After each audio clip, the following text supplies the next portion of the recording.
بسم الله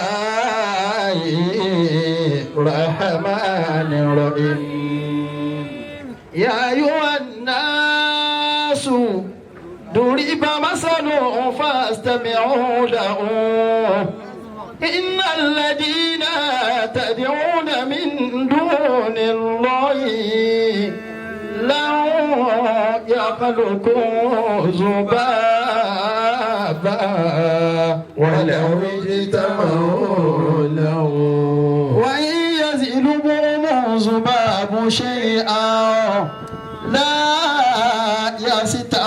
يستنقذوه منه ضعف الطالب والمطلوب ما قدر الله كقدره إن الله لقوي عزيز الله يستفي من الملائكة رسلا ومن الناس إن الله سميع بصير يعلم ما بين أيديهم وما خلفهم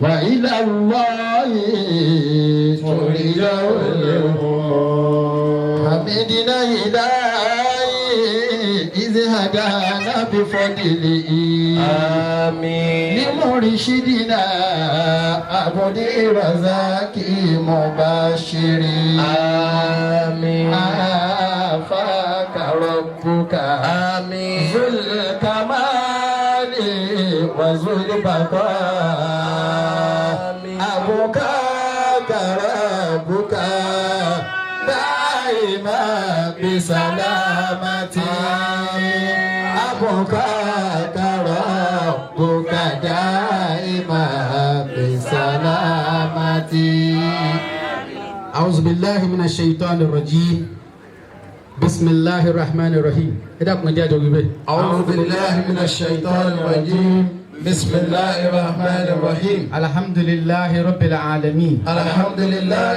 رب العالمين الرحمن الرحيم الرحمن الرحيم مالك يوم الدين مالك يوم الدين إياك نعبد وإياك نستعين إياك نعبد وإياك نستعين اللهم صل اللهم صل على سيدنا محمد على سيدنا محمد وعلى آله وعلى آله وصحابه وأصحابه وسلم وسلم اللهم صل اللهم صل على سيدنا محمد على سيدنا محمد وعلى آله وعلى آله وصحابه وأصحابه وسلم وسلم اللهم صل اللهم صل على سيدنا محمد على سيدنا محمد وعلى آله وعلى آله وصحابه وأصحابه وسلم وسلم آمين آمين adá ọpẹ́ fún Ọlọ́run alhamdulillah ọba tó jẹ́ pé wọ́n ní kò béèrè nǹkan kan lọ́wọ́ wa ju ọpẹ́ lọ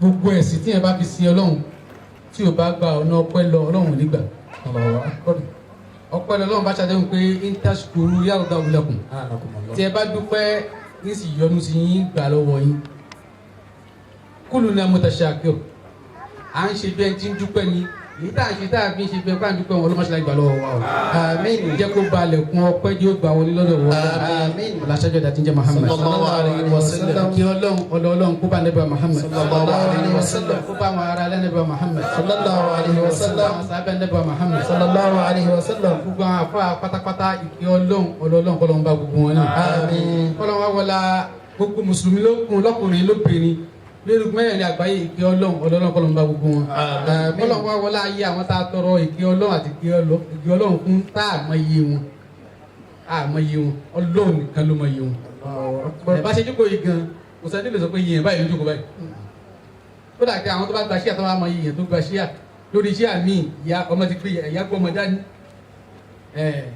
ẹlòmídẹ̀ gbọ́ adé kò jókòó àti bí súnmọ́ ó mẹ́ kan gbọ́ láti ibi tó wà Ọlọ́run nìkan ló mọ iye ẹ̀ àṣà kulla shay'in adada ahata bi kulli shay'in ilma wa asa kulla shay'in adada Ọlọ́run ní mímí nìkan ni mo mọ iye nǹkan mo mọ iye ẹ̀pẹ́ lẹ̀ tí ẹ bá mọ̀ yẹn fọlọ́run ẹ̀rọ Ọlọ́run bá yẹn irú ọba wo lọ́lọ́run gan Allahu akbar àwọn tá a tọrọ ọ̀kẹ́ fún yìí ọlọ́run apádàbọ̀ oríire bẹ̀ tí ọlọ́run mọ̀ kọ́ pé a ṣàdúrà fáwọn tí a rí àwọn tá a bá àtàwọn tó kàn wá ládùúrà àwọn tí yẹn máa ń ṣàdúrà fún ẹ tí yẹn mọ̀ tó rí tó súnmọ́ tó fẹ́ràn abẹ́ni tó bẹ̀rẹ̀ ládùúrà gbogbo ilé àwọn tá a ṣàdúrà fún ọ̀hún wa ládùúrà gbogbo mùsùlùmí ayé lọ́kùnrin àlóbìnrin ẹnì kankan wà fún wa lówó pé ìjókòó tàbí ìjókòó ní àmúlòní o ẹ ṣàdúrà fún mi kò sẹ́ni tó sọ bẹ́ẹ̀ wọ́n lá bẹ́ẹ̀ náà lọ́dọ̀ wọ́n lọ́n látòrí àwọn bàbá wa alimam ní mọ́ṣáláṣí tí adájúkọ yìí nítorí ìyẹn kàn yìí sí mọ́ṣáláṣí kódà kó kẹ̀kẹ́ sí mọ́ṣáláṣí ojú náà ló kọ́ sí. àyá Kùránì sọ pé fàáyé nà máa tó wà lóru ẹni wíyà tó bá kọjú sí ọlọ́run náà ló kọjú sí. ọlọ́run ò ń ṣe ọba tí wọ́n ń kẹ́yìn sí nǹkan gbogbo ara ọlọ́run ojú bó tẹ̀ jẹ́ pé kì í ṣọba tó lára bọ̀dé táwa mọ̀ láwọn fi yéra wa tá a bá fẹ́ ṣàlàyé ọlọ́run ni. látòrí àwọn bàbá wa alimam tí wọ́n gbà wá lálejò lónìí níbí kí ká tún wá sọ̀rọ̀ ọlọ́run ká lè ṣàdúrà. lẹ́kṣọ̀ tó ní yóò yàtọ̀ díẹ̀ nǹkan àgbàlagbà ni o ní tí ó fi yàtọ̀ ni pé ọ̀pọ̀lọpọ̀ lẹ́kṣọ̀ tá à ń ṣe sà à ń fi revive nǹkan tí wọ́n ní kápá tọ̀ ní táwọn àgbàlagbà náà ṣe tí ara ń gbọ́ lórí pé gbogbo tó ń ṣe ò dáa ní táwọn ń tọ́ láti correct ni láti ní ẹ jẹ́ ká gbé sí open ẹni tó bá ní contrary opinion láti mọ́ fàyè question lẹ̀ ṣùgbọ́n lónìí àdúrà ní major kìíní lónìí inshallah bàtí àbáwárá tí wọ́n ń sọ àbásùlẹ̀mọ̀ tí wọ́n ń sọ̀rọ̀ lẹ́ẹ̀kan wọ́n ní ìṣẹ̀lẹ̀ ńlá tó ṣẹlẹ̀ lọ́dọ̀ àwa ìṣẹ̀lẹ̀ ńlá ni ṣùgbọ́n lọ́dọ̀ Ọlọ́run ìṣẹ̀lẹ̀ kékeré nítorí tóbi lọ́dọ̀ Ọlọ́run tọ́lọ́mọ́ ní òpin tí tóbi nínú ìṣẹ̀lẹ̀ ọlọ́mọdé òṣẹlẹ̀ sí wa èyí tó kéré lọ́dọ̀ ẹ̀ ló ṣe fún wa lẹ̀rú bà wáyìí ó kí gbogbo ẹ̀yìn àfáà ìdákùn tó lọ lọ́hùn gbogbo àwọn kí ẹ̀dákùn tó lọ lọ́hùn torí àsìkò yìí lẹ́fẹ́ ká lù ju tí àǹtà máa ń lò lọ a'udhu billahi minash ẹ̀yìn yára mú kí yín o tí ẹ bá rí jókòó tí o bá ti ráwọn obìnrin bẹ́ẹ̀ kó dùn kò lè kẹ́ni yẹn tètè máa lọlé tọ̀ obìnrin ò gbọ́dọ̀ mọ bọ́yẹ tó lọ lọ́hùn tó bá mọ̀ á ní rọ́pò ṣe fún ọmọ èmi kọ́ mo sọ ọ̀gá mi aláyé lọ́rùn Muhammad sallallahu alaihi wasallam tó pèrè bá lọ lè mọ kankan tó lọ́n fi sí lára yìí ọ̀ọ́bì wọn lè mọ́ olùkọ́ bá mọ̀ ni ọ̀ ní tẹ̀lé bàbá ní kankan. A'udhu billahi minash shaitanir rajim bismillahir rahmanir rahim. Aya kan mo fẹ́ ká jọ wò. Aya kan mo fẹ́ ká jọ wò. Aya náà popular gan. Especially Nigeria ìlú mi tó Nigeria lè mi ọmọ Nigeria ni mi.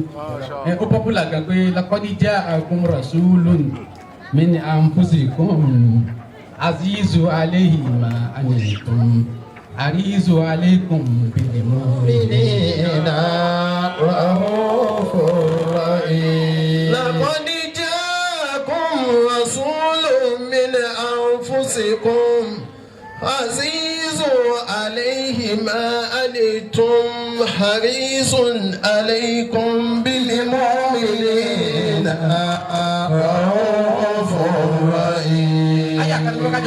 Masha Allah. Laqad ja'akum rasulun min anfusikum. Ọlọ́run ní pàápàá òjíṣẹ́ kan tí wàá bá yín. Àkọ́kọ́ nǹkan márùn-ún níbẹ̀ ní ayé yìí nìkan bó ṣe kéré mọ́ ni. Nǹkan márùn-ún ìròyìn márùn-ún lọ́wọ́ fàdé Muhammad sallallahu alayhi wa sallam. Rasulun òjíṣẹ́ ni he was sent aránṣẹ́ ni. Rasul apa Rasulun òjíṣẹ́ ni. Tọ́ba ló jíṣẹ́ níyẹn ó mì pé ẹnìyẹn kì í ṣe kóun ló fẹ́ wá ọ̀nà. That is the first established nínú àyà yìí nù. Tọ́ba ní wọ́n rán alágbájá ń ṣe ni ó mì pé kò wá déṣẹ́ ara ẹ̀. He was compelled to come. Wọ́n ní dandan lọ ní ọba tó ràn láàmú wá lílá rẹ̀. Torí kò fẹ́ wá. Tọ́ba dẹ̀ ní ìwò fẹ́ wá ó mì pé ẹnìyẹn kò wá ẹ̀san padà. Táyà tó fẹ́ wá sí yín wẹ̀sán padà àwọn tó máa ṣe politics ó ṣe kókà mẹ́tò pé òun fẹ́ ṣe tí òun tún lè ṣe òun ṣe kínní ẹ gbádùn àsìkò ó rọrùn nǹkan tó fẹ́ náà ní kẹsàn pásìkò òun rọrùn ànábì wáyé. Laqad ja'akum rasulun min anfusikum. Laqad ja'akum rasulun min anfusikum. Òjíṣẹ́ tó wá bá wa ni ó kọ́ fi yé wa pé wọ́n rán ni o ló fi jó jíṣẹ́ ni. Na'am. then kò wá jíṣẹ́ ààrẹ iṣẹ́ ni tó ràn ló wá jẹ́ Anakumullah. ó wá jíṣẹ́ ni ìṣe pé ń wá return máa ò rí ìdùn mí kò mí rìsíkì máa ò rí ìdùn Inna Allah huwa ar-razzaqu dhul quwwati al-matin. àmọ́ àjíríyà illa ala Allahi rabbil alamin Anakumullah. ìwá ẹ̀san kankan gbogbo ẹ̀san mi ọ̀dọ̀ ọba tó rán mi ló ẹ̀san mi wà so èyí tá a rán sí kì í ṣe pé wá jíṣẹ́ kẹ́ẹ̀fì lọ sọ pé oníṣẹ́ ṣe dasaki rẹ kọ́ ànábì wa yìí sallallahu ta'ala alayhi wa sallam. Sallallahu alaihi alákọ̀ọ́kọ́ mi wasallam. Na'am. ẹlẹ́ẹ̀kejì min anfusikum Na'am. min anfusikum Na'am. nínú ara yín ni kíní yẹn àyàn rò pé a demeaning adjective ni àbí degrading adjective wọ́n rò pé ọlọ́run fi bá ànábì wálẹ̀ sallallahu èèyàn ní òbí tiwọn Na'am. whereas min anfusikum yẹn gan láàfin mọ̀ pé kò lè sílẹ̀ lẹ́ Muhammad Sallallahu alaihi wasallam. kì í ṣe pé òjíṣẹ́ bíi ti ń pé ẹ̀yin náà lórí ó lọ́wọ́ ó lẹ́sẹ̀ ìtọ́sọ tẹ́lọ̀ sọ pé min anfusikum gbogbo tí ó máa ṣe èèyàn láyé tí ó ẹ̀kántà láyé ó lè ṣe pẹ̀lú kíní yẹn pátápátá tí ó ṣẹlẹ̀ sẹ́ni gbogbo àgbáyé pé ó ti wù kéèyàn tí mo dá bọ́ ṣe pọ̀ tó láyé gbogbo rẹ̀ ládánwò lára ní Muhammad. sallallahu alayhi wa sallam. Na'am. That is the meaning. Na'am. Meaning rẹ̀ ṣe pé èèyàn abala bíi tí ní sọ́kùsọ ni. Min anfusikum tàbí abala bíi tiwa náà ni. Why the prefix? Pé Ànábì sallallahu alaihi wasallam. Sallallahu alaihi wasallam. Ó ṣe jẹ́ pé òun ló rán. Wọ́n sọ pé ẹni tó rán ló fi wá kì í ṣe pé wọ́n sọ pé ó lọ sí yunifásitì kan wá pass. Wọ́n á fún first class pé wọ́n ló jẹ́ Ànábì. Ó kà wọ́n lọ́wọ́ lórí pé anybody ló lè rán nù. But anybody kọ́ ló lè rán lómi àbí Muhammad. Sallallahu alaihi wasallam. Min anfusikum, Na'am. if you are a king, he is a king. If you are a man, he is a man. If you are a husband, he is a husband. If you are a father, he is a father. If you are a grandfather, he is a grandfather. Sallallahu alaihi wasallam. If you serve, he serves. If you are a farmer, he is a farmer. If you are a trader, he is a trader. Anakumullah. If you are a student, he is a student. If you are a teacher, he is the best teacher. Gbogbo rẹ́píkà ìdé ìlara èèyàn gbèlè rẹ̀ là níbi. Sallallahu alaihi wasallam. Èèyàn ní ọwọ́ tà níbi ọwọ́ ti bí owó lọ́dà dáadáa yìí. Sọ́kùsọ ni. Anakumullah. Alaihi wasallam. Sọ́kùsọ ni. Min anfusikum ló fi jẹ́ pé kìlá ẹ̀ ó pé sí méjì. Min anfusikum. Àbọ̀ ni min anfusikum the best of all of you. لقد جاءكم رسول من أنفسكم لقد جاءكم رسول من أنفسكم. Wọ́n náà ní wọ́n fẹ́ ran tó bá yàn léèyàn. Ọlọ́run rán Isa náà. Ó rán Musa. Ó rán Harun. Ó rán Ibrahim. But gbogbo wọn yẹn gbogbo tó ṣe ayé ò ṣe wọn. Gbogbo tó ṣe ayé ò ṣe wọn. Ànábì Ọlọ́run tó jọ wọn tó jọ Ànábì Muhammad. Ó súnmọ́ pé nǹkan bẹ́ẹ̀ ṣe tán ni Musa. Salatu wa salam. Wọ́n bí Musa ni. Ó fẹ́ yàwó. Ó bímọ. Olórí ni. Ó jagun. Ó ṣẹ́gun. Ọ̀pọ̀ láti yọrí. La ilaha illallah. Anakumullah. Òun ló bẹ̀rẹ̀ ju Ànábì jù ló fi jẹ́ pé Deuteronomy sallallahu ta'ala. 18:18 in the back of the Bible, Deuteronomy 18:18. I will raise for you a prophet like you among your brethren. Anakumullah. Ìmọ̀ bóyá mo rí Kùránì kọ́ tí ìbáraẹni Bible quote word for word. Ṣé Kùránì ní Deuteronomy lọ lè pọ́nù. Anakumullah. A kò jíṣẹ́ kan dìde nínú àwọn ọba kan rẹ tí ó jọ ìwọ Musa. Ọba kan ṣe láti sí ní Lágbáwá. Ànábì Muhammad ni òun ní Musa ló fẹ́ súnmọ́ pé èèyàn ó jọ ọ̀yàn ní àwọn òjíṣẹ́ Isa sì ọ̀ lè sọ pé ọ̀nà Isa sì wà nínú ara wa àwọn táwọn tàmí Musa kò kọ́kọ́ wọ́n ní bàbá ń tiẹ̀ kò jọ wá mọ́nu Musa Isa dẹ̀ ní kò níyàwó kò bímọ kò mọ bọ́ọ̀ ti parí ìjà lọ́pọ̀ àtìyàwó torí kò mọ̀ ń pẹ̀ gbogbo tí ó ṣẹlẹ̀ Ànábì ti máa ń pẹ̀. Sallallahu Min anfusikum. لقد جاءكم رسول من أنفسكم لقد جاءكم رسول من أنفسكم. ẹlẹ́kejì nìyẹn òjíṣẹ́ ni nkọlọ́run rẹ̀.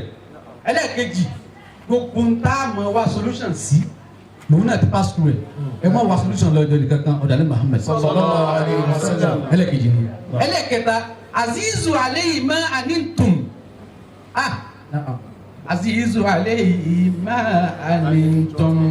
عزيز عليه ما أنتم عزيز عليه ما أنتم. máa ní dùn ní tí ó kó wà lábáyín tí ó kó ìparun báyín azizu alẹ́ ìkún ní òjẹ́ká náà bíbélì mi ní òjò fẹ̀mí balẹ̀. kílà yìí ló rẹ̀ yẹn náà bílà lóru nítorí ara ẹ̀ kọ́ o èyí ni pọ́blẹ́mù rẹ̀. لا إله إلا الله. ẹ̀wọ̀n sọ́tù káà ó ní wàlá alákàbá ìkún nàfṣàkà aláṣàrìhìn ìlàmì yóò bí àzàlẹ̀ àbísí àṣàfà ó ní wà lẹ́bi kó fẹ́ para rẹ̀ yìí. nítorí mo ti sọ òṣìṣẹ́ fún ọgbẹ́ wọn ọ̀gbọ́ síbẹ̀síbẹ̀ àdébí ògbọ́ kò dáhùn àní ó gbọdọ̀ gbà. صلى الله عليه وسلم. wàlá alákàbá ìkún nàfṣàkà yìí. ألا لك بايع نفسك على آثارهم إن لم يؤمنوا بهذا الحديث أسفا. wàlá alákàbá ìkún nàfṣàkà àlà àzàrìhìn. ọlọ́run ní mo rí kó fẹ́ ṣe rẹ̀ léṣe. báyìí nàfṣàkà you are about to destroy your health. àlà àzàrìhìn pursuing them to know the way. ìlàm yóò mi nù bí àzàrìhìn. الحديث أسفا. ọ̀rọ̀ tó sọ fún orí pé wọ́n gbọ́ wà níbi wọ́n ní yẹn náà láti alẹ́ tàṣùbà débi pé àwọn bẹ́ẹ̀ sẹ̀sẹ̀ ọ̀kan sì bẹ́ ẹ̀jẹ̀ wá yọ́n bí àtọ́yún wọ́n wá bèèrè lọ́wọ́ wọ́n ní ìyá wa Aisha wá bèèrè lọ́wọ́ alẹ́ Muhammad sallallahu alayhi wa sallam. Ọlọ́run ti fẹ̀ ó ti forí ẹ̀ṣẹ̀ rẹ̀ jìn ọ́ àtàwọn tí ń bọ̀ lẹ́yìn àti ẹ̀ṣẹ̀ tó ṣẹ̀ àti èyí tó ti ṣẹ̀ ó ti forí rẹ̀ jìn ọ́ ibẹ̀ ń sọ̀rọ̀ díẹ̀ mbẹ́. wọ́n ní ìyá wa Aisha sọ bẹ́ẹ̀ fún wọ́n ní afala akuna abdan shakura ṣé ìní jẹ́rú tí ó mú orí ni ẹni ìtumọ̀ ìlàsán kọ́ wọn afala akuna abdan shakura wọ́n ní afala akuna abdan shakir hunaka ma'ana abdan shakura ẹni tí ó mú ọrẹ lọ́pọ̀lọpọ̀ tí ó mú orí púpọ̀. ẹ bá yín bá ní ma. sallallahu alayhi wa sallam. afala akuna abdan shakura ṣé kí n má jẹ́rú tí ó mú orí púpọ̀ yìí tó ṣe fún mi yìí pọ̀. afala akuna abdan shakura ṣé kí n má mú orí púpọ̀ njẹ́ mú orí jẹ́ ká ṣe dùn wọ̀. sallallahu alayhi ya Muhammad. jẹ́ ká ṣe dùn wọ̀ mọ́nà. afala akuna abdan shakura ló fi jẹ́ pé ọpẹ́ ní tí mo ní bẹ́ẹ̀ yà digress jẹ́ mẹ́yìn ọpẹ́ dúdú. gbogbo tó bá ṣe tó yẹ kó o fi dúpẹ́ kọ́ lọ́wọ́ náà lọ́pẹ́ ọkùnrin yìí là kalẹ̀ pé dandan ọ̀nà báyìí nìkan ló gbọdọ̀ dúpẹ́. nabila nana ne b'i yan ọlọ́sọ̀ kò ní kojú tó fẹ́ ṣe ra ẹ̀ ṣe máa zanna ale kàlẹ́ Qur'an lè tashqa illa tasirata liman yasha tasira liman alaka ada wa samawati al-ula alama ọ̀nà lára ti tẹ́wà afa tọ́ha afa ní arabi méjì ní ẹja fi wo yẹlẹ bá àwọn afa nínú èdè tọ́ha mi pé relax tọ́ha ẹni tó dúró púpọ̀ tẹsẹ̀ rẹ̀ tí wàá ń dààmú rẹ̀ tọ́ha jókòó díẹ̀. máa ń sẹ́ni àlẹ́ kalẹ̀ Qur'an nítorí ibi náà fi ojú ni Qur'an ti yẹn náà fi là á ní kó wá sọ Qur'an ní pé kó wá ṣe ra rẹ̀ léṣe. ẹ̀ kó mi pé ọlọ́pàá ló ní kó yẹn náà fi là láti gbogbo ẹ̀ báwo ni.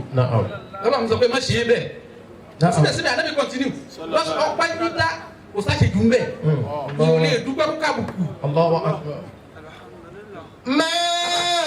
ìyẹn ò lè dúpẹ́ kó kan àbùkù lórí ọpẹ́ náà àbá kò dúpẹ́ yìí.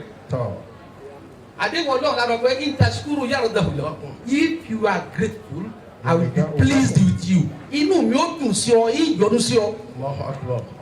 wala yarda li ibadihi al-kufra ọlọ́run ní gbogbo ẹ̀sìn tẹ́lẹ̀ mi bá sìn tí o bá ti gbọ́ ojú ọ̀nà ọpẹ́ wọlé ìgbà. ló fi jẹ́ pé tí yẹn bá wúyàn tó bá fẹ́ dúpẹ́ fún bàbá rẹ̀ o lè kọ́lé fún o lè ra mọ́tò fún o lè lọ hajj tó tó bá wù mí tí mo ní mo fẹ́ dúpẹ́ fún ẹni tọ́lọ̀ ń lò tó fi mímọ́ ní Muhammad pé ọjọ́ òbí rẹ̀ mo wá ṣe ẹnìkan ò lè query mi. tọ́ àwọn tó ní ká mọ́ ṣe mọ̀lúdì. Nobody can query that. Nobody. Anakumullah. They are asking for an ayah. Wọ́n béèrè pé ká má yà kan wá tó sọ pé ká ṣe mọ́lì. Ayah kan ti pọ̀ jù ọ̀rọ̀ kan péré ti tó. Nínú Quran ayah ti pọ̀ jù nítorí gbogbo ayah Quran mọ́lì dì ní. Sallallahu alaihi wasallam. Gbogbo ayah Quran mọ́lì. Masha Allah. The first ayah Quran mọ́lì. Maulidi. The middle one mọ́lì. Maulidi. The in between and the last one mọ́lì di gbogbo. Sábà béèrè pé ayah wo ni ayah mọ́lì tí mo ní olóhùn kan ní mu wa ẹ sọ pé Muhammad. Sallallahu alaihi wasallam. ìtumọ̀ rẹ̀ àwọn bàbá sọ fún wa pé ìtumọ̀ rẹ̀ ni ẹni tá a máa yìn. tọ́ tí yóò ti tó ni. wọ́n wá ní à ok àwọn kan láwọn ti gbọ́. wọ́n ní àdébìnrin wọn ṣe mọ́lì. Sallallahu alaihi wasallam. àdébìnrin wọn ṣe mọ́lì. Sallallahu alaihi wasallam. wọ́n kàwé jọ mọ́lìdè. wọ́n ní pé wọ́n ní bọ̀ kò celebrate bá a ṣe mọ́ celebrate yẹn. ẹni tí wọ́n bá ń celebrate òun ò tún gbọdọ̀ celebrate rẹ̀. Sallallahu alaihi wasallam. Rasulun min anfusikum. táwọn ewu náà. tọ́ kéwòn náà. orúkọ rẹ̀ nínú Quran orúkọ rẹ̀ àwọn méjì popular Muhammad àti Ahmed. Muhammad ni ẹni tó máa yìn Ahmed lẹni tó mọ Ọlọ́run yìí jù Ọlọ́run lòun máa yìn àwọn aláma yìn òun orúkọ yìí ó fi rò ó. wa ma bi sifatil Mustafa kana lo. ayatan wa maytan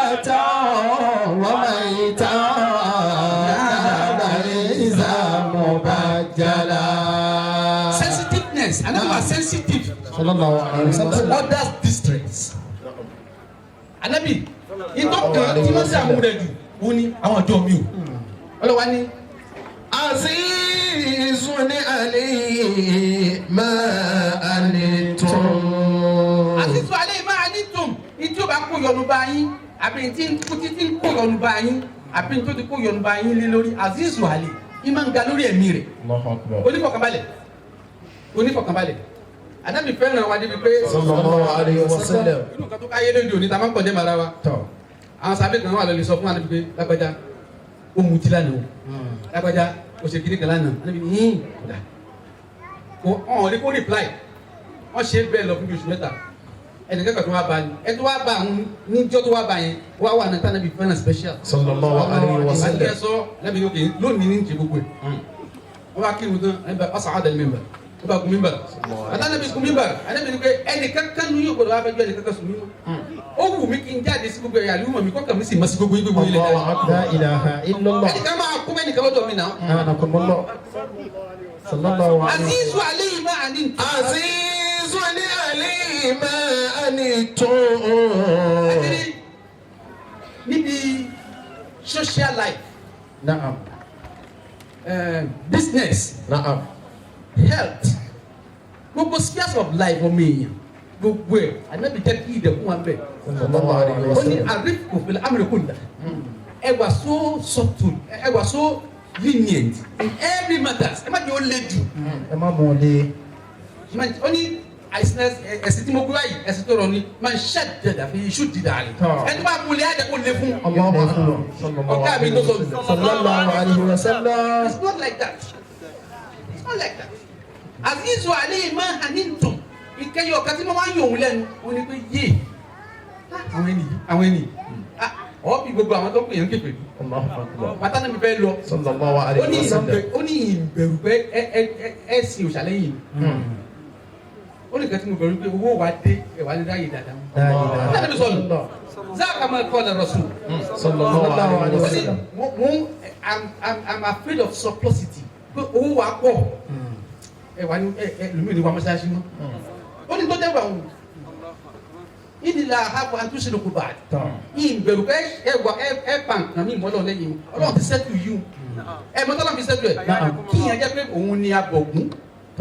Àbí òun ni abọ́ rẹ̀ òun la pe náà òun la bọ́ rẹ̀ òun ni gbogbo ẹ̀ kẹ́ tó bá pe náà tán tó bọ́ rẹ̀ tán tó bògún tán tó bá ti lọ lè wé tó bá yà sọ́dọ̀ dáadáa yà gbọ́ títí lọ. Alábí ní ìbẹ̀rù jàdínú ìmáàní kúmi láàrin let the people ẹ̀ ká yẹn mọ kọ́ ọmọ ẹ̀wà tí bẹ́ẹ̀ lọ́ẹ̀sìn wọn kọ́ yóò họ. Ẹ má dé wọn. Jàdínú renew your faith by saying la ilaha illallah. La ilaha illallah ó di mẹ́tì zunu gbogbo ẹ̀ṣẹ̀ ní òwò la ilaha illallah yọ. anakumullah. Ànábì sọ̀rọ̀ láì láì lábàá ọ̀sán bẹ́ẹ̀ sọ. sallallahu alayhi wa wọ́n máa ń bẹ̀rẹ̀ sallam. Ànábì pé ẹni tí tó mọ̀ tó ṣe dára Ànábì kódà kó wúlò ya. sallallahu alayhi wa sallam. àwọn sábẹ́ kan lọ bìkan wọ́n rán wọn ṣẹ́ wọ́n wá pàdé ẹnìkan ẹni ẹ kèfèrí ni ó ti jà tó ti pa mùsùlùmí rí dáadáa bàtí wọ́n rí wọn bá ní àpọ̀ olónìí ni àwọn kan ní ẹ̀fí lẹ́jà ní ọ̀gá náà wà lọ́bì kẹjá lọ jíṣẹ́ tọ́gá náà wà ọ̀kan mú ó sàpà nǹkan tó kó pa ni pé ẹni yẹn wọn àti ẹ̀ ti dá nǹkan pọ̀ rí tí ìtara yẹn wà mẹ́kọ̀ọ́ pa nítorí ẹ̀sìn gbogbo àwọn àtẹ́báyé tó bá ń pààyàn tó lórí ẹ̀sìn ní ìrọ́nà pa ẹ̀sìn òní àpárá wa kẹ́ni tó ẹgbẹ́ àwọn ará mọ́kà yọta anabi lóhùn dé ẹsẹ láì dá ìlera wọn sọ pé láì dá ìlera anabi òní kò mọ́kà kò sí ní kọ́mọ́sọ̀ sàwọn.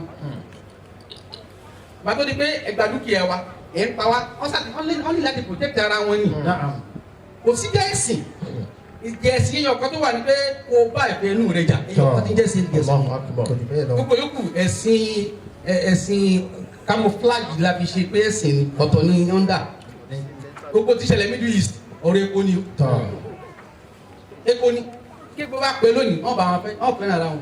la ilaha illallah. kéko bá ti pẹ́ lónìí wọ́n sáré gbogbo wọn lọ́dọ̀ rẹ̀ epo ni owó yìí náà. ẹgbẹ́ àti sọ pé ìbẹ̀rù bẹ́ẹ̀ ṣòṣà owó yìí ni mo bẹ̀rù. ẹ bó ṣe ń lè gbára wọn. sábẹ́ yìí wọ́n wá pa ó pa ènìyàn wọ́n wá dé Mẹdínà wọ́n wá sọ ànàbìkà tí lóbi tẹ́ náà wa ìwọ́n lágbájá ṣe kíní o ó pa lágbájá àmì ẹ̀rọ lè pe wa wọ́n á pè é ńgbò pa kèfèrí ní kíní kankan kan wọ́n ní bàtà lè fẹ́ pa ẹni sọ pé láì láì lọ́wọ́ wọ́n ní mọ̀ fi kíní lọ́rùn pa láì láì lọ́wọ́ kí mọ̀ bá pa lélẹ̀ Ànábì ní pé Ànábì ní tọrọ dàbò nàbì Ànábì ní dàbò ó ní dáa gàkọrọ dàbò wọ́n lọ́wọ́ ní dárí jọ ó pààyàn tó sọ láì láì lọ́wọ́ kó dàbò lórí ahọ́n kí ló kàn ó ti sọ ó ti wọnú ojì sọ lọ́hùn wọ́n ní tí ẹni yẹn fi kú Ànábì ò dárí jì àbúrò àkútán láàrin wá gbà níbẹ̀ ní ọlọ́run èyí tí mo bí ń jò ní mọ́ pọ̀ mọ́ dákùnmá dárí. sallallahu alayhi wa sallam. azizun asa nabiyyul islam. na'am. ẹ̀sìn ní Ànábì ẹ̀sìn kò ṣe nù. not otherwise. sallallahu alayhi wa sallam. azizun alayhi ma anittum harisun alaykum bil mu'minina Harisu alaykum Ànábì tẹ́rìnì. Harisu alaykum bil mu'minina raufur rahim. harisun alaykum bil mu'minina raufur rahim. Abali lọ́ọ̀fà wọ́n wá ní pé lawyer and solicitors. Solicitor la de Muhammad. Ìtumọ̀ Harisu alaykum nìyẹn. He will solicit for you. Òun ni ó gbìjà òun ni ó sọ fún Ọlọ́run pé ó tó wọ́n ní ẹ̀dá kùn ẹjọ́ kù wọ́n ní Ànábì odò báyìí níbi ètò bá ti kọjá àsìláàtì náà ní ìwà odò báyìí Ọlọ́run ní mọ̀ wà jẹ́nà lọ́nù until the last of my lohuma pass. Harisu alaykum bil mu'minina raufur rahim.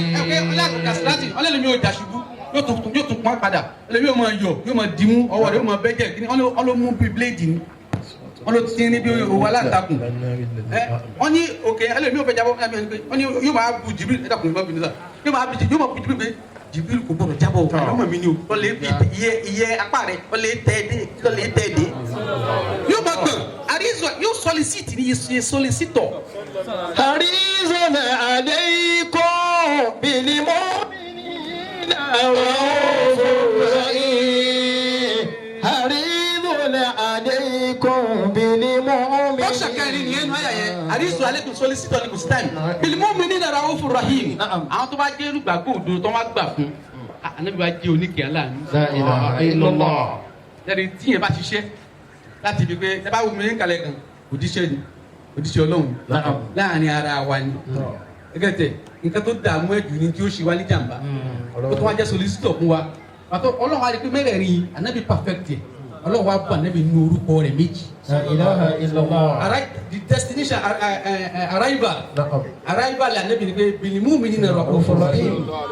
pẹ̀lú àwọn tó bá jẹ́ kó lùgbà kó tó gbà fún kó pé iṣẹ́ tó ṣe yìí àgbà raufur rahim. without any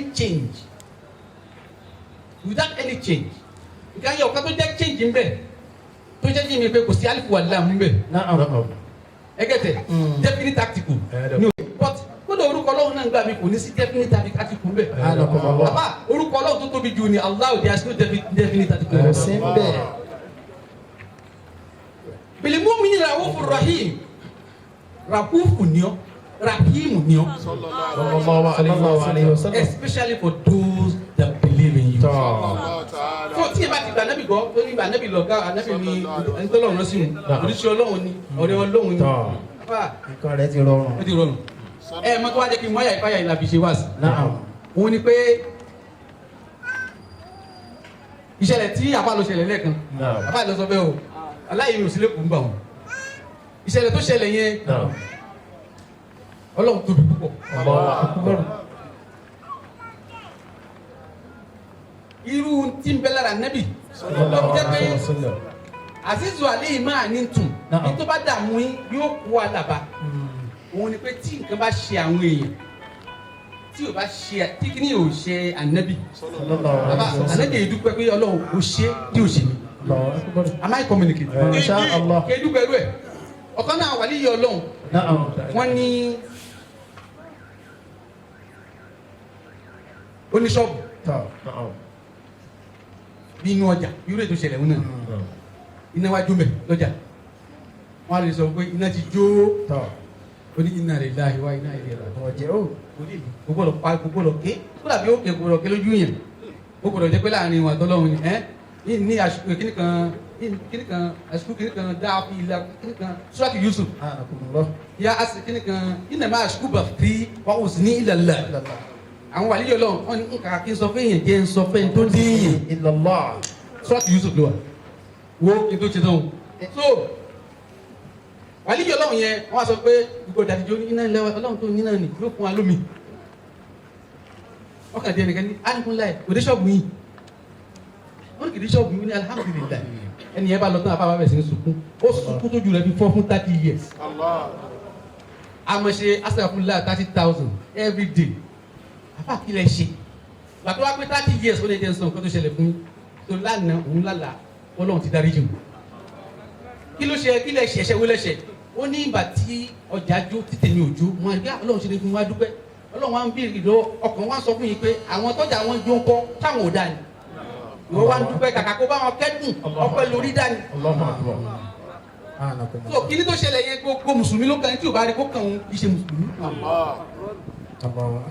kódà kó ṣẹlẹ̀ pé ọjà tó jó kó ṣe pé ọjà wọn kì í ṣe mùsùlùmí ni mùsùlùmí kó tó rí ààrẹ mùsùlùmí ó kọ rí ààrẹ léèyàn kana razul insan kabla an yakuna nabi èèyàn la nabi kọ́kọ́ jẹ́ kó tó di ànábì kó tó di ànábì sallallahu alaihi wasallam èèyàn la kọ́kọ́ ara rẹ̀ na'am èèyàn ló kọ́kọ́ jẹ́ náà èèyàn ló kọ́kọ́ wò in kana káfíìrù mọ̀ tí a bá jẹ́ kèfèrí dání síbi kèfèrí Ọlọ́run kí ló kàn ń bẹ̀ wọ́n tó jẹ́ mùmínì innaka lan tahdi man ahbabta ṣé wọ́n ló fi rárẹ̀ mọ́ náà on that note la wò pé Ọlọ́run afi anaba Muhammad sallallahu alaihi wasallam ama kan yanjú ra yẹn lọ gbogbo alokan ama kan yanjú ra yẹn lọ gbogbo alokan láfi pé a ti ṣàdúrà ṣùgbọ́n ká tún ṣe àdúrà torí kò tó wàlá àdúrà tó torí ọba tá a fẹ́ bẹ́ẹ̀ ni tó bá lóun ṣe kankan kò sí tá a ṣe sí o a kò lè ka mọ́ bí kankan mú a wá ṣàdúrà àdúrà tá a ṣe àdúrà tó popular but the more popular tí nǹkan bá jẹ́ nínú Islam òun the most beneficial. tẹ́lá ti gbọ́ pé orúkọ Ọlọ́run kan àwọn èèyàn díẹ̀ ló mọ̀ orúkọ wọn ò wúlò púpọ̀ tó ẹ gbọ́ wúlò púpọ̀ ní gbogbo aláàmọ̀ kò sí ẹni tó lè sọ tó tóbi la ilaha illallah kò sí kò sádùn àtótó kò sí ẹgbẹ́ ló mọ̀ ìwọ tó fẹ́ sọ nìkan ọkàn ọlọ́kọ̀ fẹ́ wọ ọkàn rẹ sọ́kàn rẹ dá ó tán tó nídìí ẹnìkan anábìlẹ̀ nìkan kò wí tó bẹ́ẹ̀ ẹnìkan kò sì ní wí la ilaha illallah Aisha asbunallah wa ni'mal wakil. Aisha ni'mal mawla wa ni'man nasir. Aisha asbunallah yẹn 19. Aisha ni'mal mawla wa ni'man nasir 11. Kọ́lọ̀ wọlé àwọn ẹni Ọlọ́run ti máa ń wí. Èyí tí wọ́n ti ń ṣe bọ̀ láti gbà ṣiṣẹ́ yẹn ti ṣẹlẹ̀. àti ètò tó ṣe láàárọ̀ ìlú ní mímbàrí jímọ̀ náà àti ètò tó máa ṣe ọlọ́run wọ́n dàlú wa ń gbáyọ̀ ọlọ́run. Amina. wọ́n jẹ́ àríwú jàmbá bẹ́ẹ̀ mọ́. Amina. ìṣẹ̀lẹ̀ amúnìkan gbogbo olú ayé ọlọ́mọ jẹ́ àríwú jàmbá bẹ́ẹ̀ mọ́. Amina. la ilaha illallah. Amina. tá a fi dààmú tí ìwà ẹlòmíì lẹ́nu tó ṣẹlẹ̀ yẹn ẹlòmíì ti lọ lè ṣe nǹkan tí ò jẹ́ kó ṣe. láti mo bá dé problem dé a sọ ẹni tó gbọ́ yóò sì sọ dóòmù bọ̀ ẹni tí wọ́n wárí fún ìwà lọ́lẹ̀ wárí fún bàtà kí ń tẹ̀ kí ń wọ̀ ẹnìkan wá bá mi ní wọ́n ní bàtà wọn ni kò mọ wárí fún ní bàtà tó wọ̀ ọlọ́run wọn náà bàtà tó gbọ̀ débi kí wọ́n kò mọ wárí fún bàtà rẹ̀. allazina qala lahumun nas inna an-nasa qad jama'u lakum fa'ashawhum fasadaw imanan wa qalu hasbunallahu wa ni'mal wakeel. question mi o ibi tí mo ti bá ọ̀rọ̀ ni mo ti bẹ́ẹ̀ bẹ̀rẹ̀ question. Ànábì Muhammad sallallahu alaihi wasallam. I try láti describe his personality in social relationship beyond spiritual. Now, báwo lèèyàn ṣe lè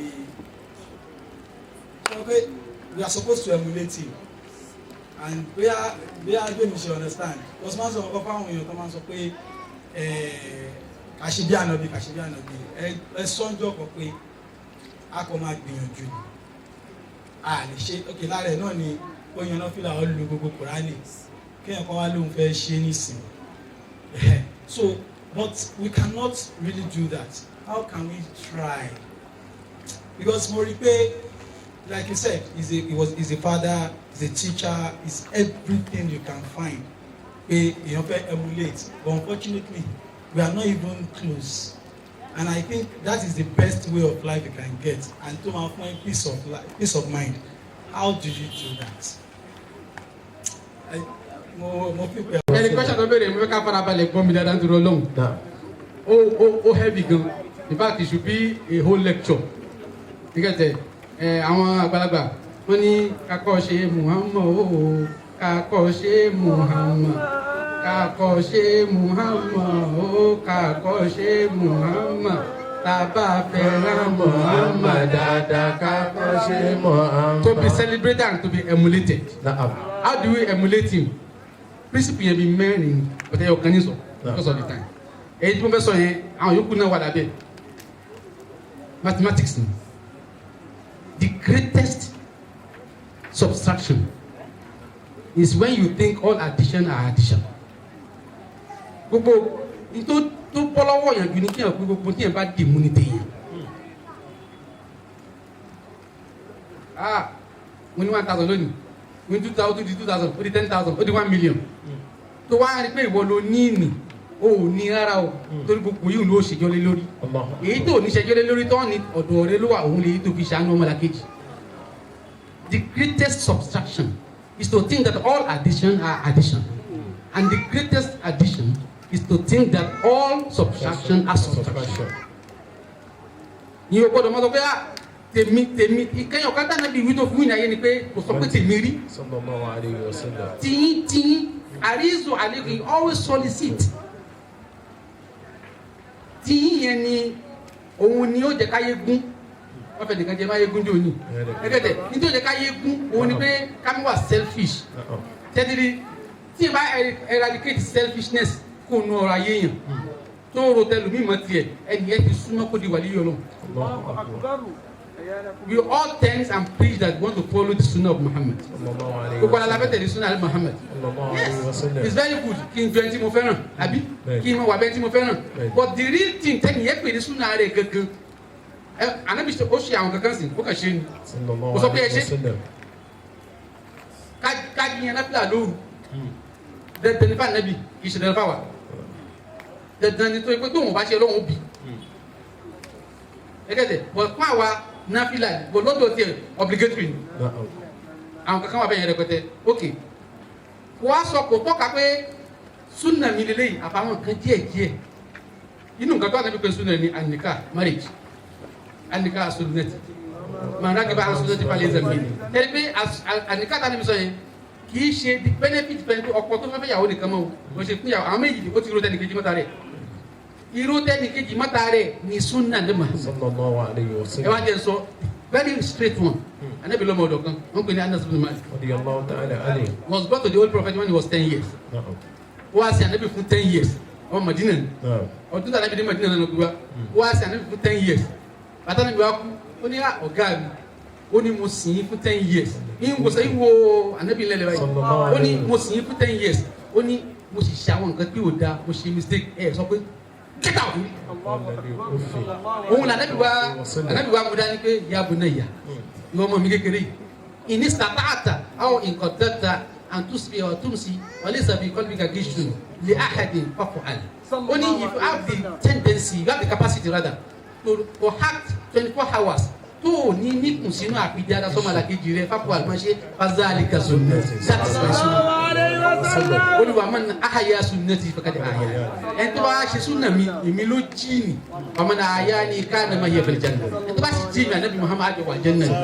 So the best thing tí yẹn lè ṣe láàbìrì ìjọ ni pé máa ro tẹlomi tẹlẹ kejì má tiẹ̀ gbogbo gbà. Ànábì máa ń ro débi pé tó máa fẹ́ dáná nílé tó bá mọ̀ pé àwọn níbọ̀ òun oúnjẹ táwọn fẹ́ dá yẹn kò ní lè tó káwọn kùnrin kan wá jẹ kò ní jẹ́ kó sóúnjẹ. Ó nítorí òórùn oúnjẹ yẹn tó bá gbọ́ lásán yóò rí appetite mu láàsì ní rí wọn fún jẹ́ńbẹ̀ ẹ jẹ́ kí wá wà lẹ́bi tó yóò fi pọ̀ tó ti gbogbo owó lè jẹ. sallallahu alayhi wa sallam. So preaching that love, brotherhood àti considering others, consideration àwọn sunna Nabi gẹ́gẹ́ ni tá a gbọ́dọ̀ try láti emulate. Inshallah taba ṣe lecture ti next month the 3 others ones with them but the most important one ni pé love your brothers. ẹ gbé ogun nẹ́ẹ̀sì ló wà even in Christianity fẹ́ràn ọmọ bí ara rẹ Ànábì Muhammad la yu'minu ahadukum, you are not a believer until you love for your brother what you love for yourself. So only the first criteria that's pé àfẹ́jọ́ Ànábì àti ẹ̀fẹ́jọ́ díẹ̀ tẹ́tí yóò lè ṣe fúlì o fún ẹ̀ sọ́lẹ̀ kan Yorùbá Ànábì ó ṣe fi nǹkan tọ́ rẹ tí ó dùn kálẹ̀ àwọn ò lè ṣe bẹ́ẹ̀ Ànábì kò họ́ọ̀dù owó rí ọlọ́fẹ́ sùn jọ kan after a very tough day ó fẹ́ sùn ó wá ń bọ́ sọ́lẹ̀ owó kankan jábọ́ mẹ́rin ó jáde ní òun ẹ̀dúrà fi tọrẹ fún olóhùn gbọdọ̀ fẹ́lẹ́ yìí sùn wọ́n ní àánú jẹun lọ́la ó ní wọ́rọ́ gbàgádì yá àti kàmá the Lord of tomorrow will provide for tomorrow subhana rabbika rabbil izzati amma yasifun wa salamun ala Okay, al-mursalin walhamdulillahi rabbil alamin. sallallahu alayhi wa sallam. Can we invest in insurance? Topic in line.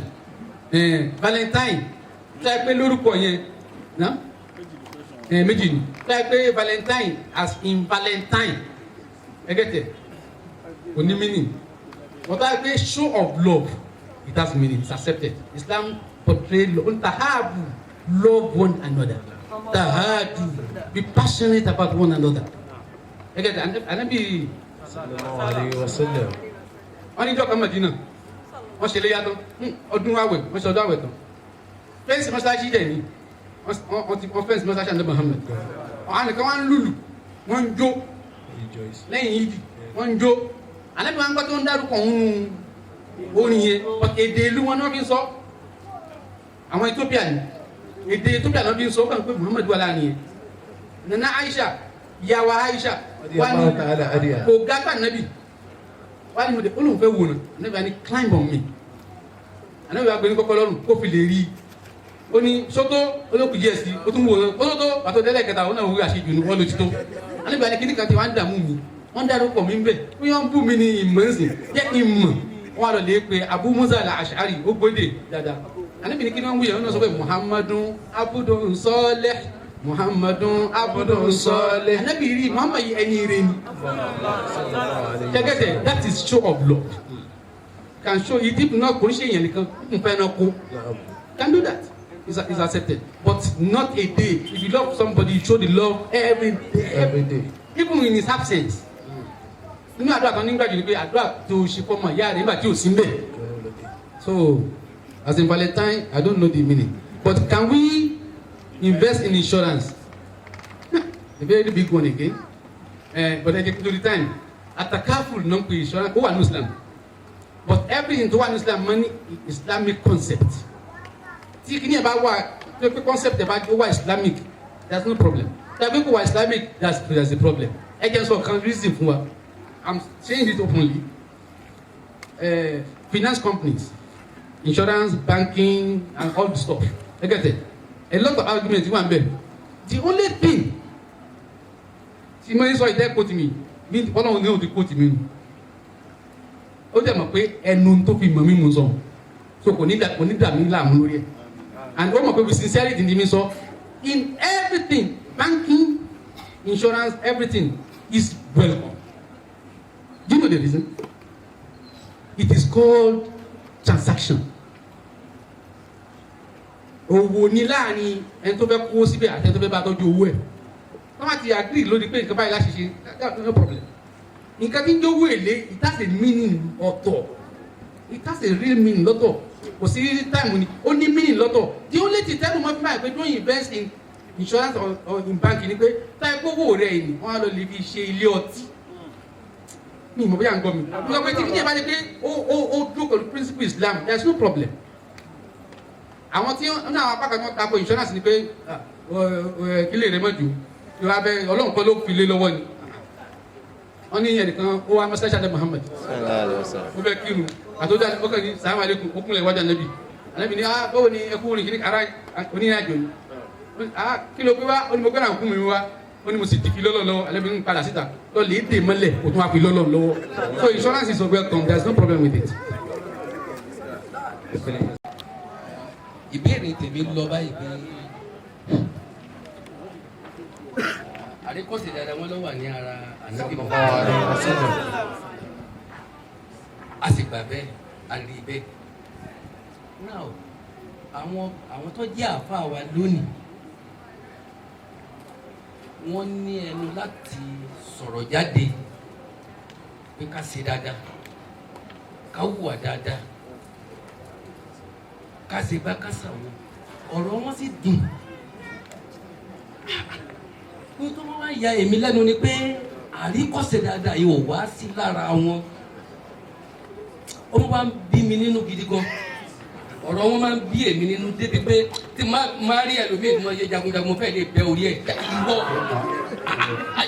ìwọ tí àríkọ́ṣe kan ò sí ní ara rẹ̀ for example ẹ jọ for example ẹ jẹ́ kí n mú àpẹẹrẹ kan wá mo ní àfa kan lẹ́gbẹ̀ẹ́ wọ́n jọ ń gbé inú ilé yàrá wọn jọ wà lẹ́gbẹ̀ẹ́ ara wọn ó wá yan ìyá yẹn lódì tó fi kú ìyá yẹn wá kú ó wá ń sọ lẹ́tàrọ̀ ló wá padà ń sọ pé ká ní kó òun bá mọ̀ pé ìyá yìí ó kú ni wọ́n bá dẹ̀ kí ní ilé o ẹni tó sì ń gorí múbàdí ni tó sì ń pariwo ká má yàrá wa lódì o ká má ṣe gbá ká má ṣàwọ̀ wọ́n á wò pé wẹ́ẹ́lì yóò ṣe máa kírun lẹ́yìn ẹ̀ kí ni àmọ́ wa ń bí èmi nínú náà àkọ́kọ́ nìyẹn ṣé àwọn tí wọ́n ń pariwo ẹnu yìí lọ́jà àfa yẹn ṣé wọ́n níbò míì níwájú ọlọ́run tí wọ́n gbà dọ́dọ̀ ọlọ́run ni àbí báwo ni náà ọgbà sàmì ni. ó lágbára gan ó ní agbára gan but kí n tó down straight kì í ṣe ọ̀dọ̀ àfa nìkan it's everywhere now inú àmì ìgbẹ̀yìn ìgbà ni. Ntí táwọn afáàfin wa lágbára ń bẹ̀ ni pé they should be the corrector. Àdèkọ́ kẹ́bẹ̀ custodian àwọn ni custodian of the law. So àwọn ẹ̀yẹ kún wà very careful jù. Bàbá Alájàgbà. His own deduction in philosophy bàbá ni pé ẹwọ bàtàn ti kàdé mọ̀ sọ yìí that should be 1989 what's 1989 what's 1989 bàbá ní Nàìjíríà ti bá dàrú àdìpọ̀ ti dàrú wọ́n ní tí kàbá dẹ̀ fẹ́ dàrú wọ́n ní lọ́dọ̀ àwọn gbogbo nǹkan tí ń jẹ́ ìdàrú wọ́n ní cancer wọ́n ní kó tó bẹ̀rẹ̀ yóò kọ́kọ́ kan skin wọ́n tí àbájẹ́ ti múra sí yóò débi flesh wọ́n tí àbá múra sí yóò débi egungun tí àbá fi lè múra sí yóò débi mùdùmùdù tó bá ti débi mùdùmùdù ó ti di leukemia kásá ní stage ọlọ́run fi ṣe wá o àtàwọn tá à ń fẹ́ àtàwọn tí ń fẹ́ràn wa ọlá Muhammad Karim ọlá Al-Qur'an Al-Karim ọlá la hawla wala quwwata nítorí orúkọ kejì fún kásá ní ikú tọ́lọ́ bá fẹ́ nìyẹn lára tó fẹ́ dààmú ẹ̀ yóò fi ṣe ọlọ́mọ dààmú wa o bàbá ní tí ó bá kọ́ kan ara yẹn wọ́n ní that is the general population aburú tó wà lọ́dọ̀ gbogbo yẹn tó gbogbo fi ń ṣayọyọ wọ́n tẹ̀ bá múra sí ẹ̀kọ́ṣán yẹn wọ́n ní yóò débi flesh wọ́n lọ́dọ̀ àwọn olówó ni wọ́n táwọn olówó náà bá tètè panẹ́ wọ́n ní yóò débi bone àwọn tó wà lọ́tọ́rìtì àwọn ìjọba wọ́n táwọn náà bá múra sí wọ́n ní yóò débi bone marrow láti mùlùmùlù wọn làwọn àfáànù wọ́n tó bá ti débẹ̀ kò lóògùn mọ́ so àfa gbọ́dọ̀ wà careful kọ́ má ka mọ́ bí tí ò da gbọ́dọ̀ wà very careful kò sẹ́ńtì ò ní ṣe lọ́n but if tí wàá yẹ pé ìwọ tán emulate ni má ṣe lọ́n kó tún wá máa fi hàn wọ́n pé mo ṣe é kò lóògùn ó tàn wọ́n jí ẹ. nínú Riyadu Solihin tí láti popular ni the garden of the righteous ẹ bá tap ní Google yóò gbé pdf ọ̀yẹ́ka the garden of the righteous kan mẹ́rin mọ́ nọ́mbẹ̀ lórí ayé secondary school ni mo ti mọ̀ ẹ wo báyìí mo ti mọ̀ àdìsí wọ́n lẹ́nìkan ó ṣe ẹ̀ṣẹ̀ ìdárúkọ ẹ̀ṣẹ̀ tó ṣẹ̀ wọ́n bá dá Muhammad mo ṣe báyìí níbi ìdálóhùn ó ti padà wá bá níbi mo ṣe báyìí ìdálóhùn ó ti lẹ́kẹ̀ta níbi get out ẹ̀ṣẹ̀ tó ṣe ẹ̀ ń kọ́ lẹ́ṣẹ̀ tó nígbà tó ṣe ìyìn sí bẹ̀ ẹ̀yin bọ́ nìkan náà ló mọ̀ kó ṣe ẹ̀ṣẹ̀ yẹn ó ní Ọlọ́run ti bọ̀ àṣírí rẹ̀ ṣíṣọ́ tó wá sọ fún mi òun tún náà àṣírí Ọlọ́run that is showing people that kí ló lọ́ọ́ fẹ́ ṣe ìyẹn gẹ́gẹ́ lẹ̀ṣẹ̀ tí ò dá ìyẹn ló wá wà láàwùjọ aláàfà lónìí òun ni major problem òun la yé fìrí báyìí lima taquluna ma la taf'aluna kabura makita inda Allahi an taqulu ma la taf'alun lima taquluna ya allazina amanu lima taquluna ya ayyuhalladhina amanu lima taquluna ma la taf'aluna kabura makita inda Allahi an taqulu ma la taf'alun. ẹni tí bá ń sọ pé ẹ ṣe báyìí tí wàá ṣe orí kejì ẹni tẹ́kùrọ̀ àǹsọ̀ ni orí kabura makita àgbákò orí ibu that's the meaning kabura makita àgbákò orí ibu tàbí àgbákò kò dá orí ibu náà kò dá ọlọ́run á púlọ̀sì papọ̀ kabura makita ìpamọ́ tó lágbára dùn an taqulu ma la taf'alun láti ṣe láti máa sọ tó ò ní ṣe ọ̀gá náà wà líyọ̀ lọ́hùn lọ́ba kẹ́wọ́n náà wọ́n ní kò parí suratul first page suratul Bakara ó dẹ̀ yín máa ń ṣí Quran lójoojúmọ́ yóò lò bí 4 hours pẹ̀lú Quran kò dẹ̀ parí first page lóbi ó dẹ̀ ṣe bẹ́ẹ̀ mú 66 years ó ní ayé alákọ̀ọ́kọ́ yìí yìí tí ì rí ṣe tán yìí gbọ́dọ̀ tí ì tọ̀ kejì òun tí ì rí alákọ̀ọ́kọ́ amúlé tán gbogbo ní òun ti lọ tán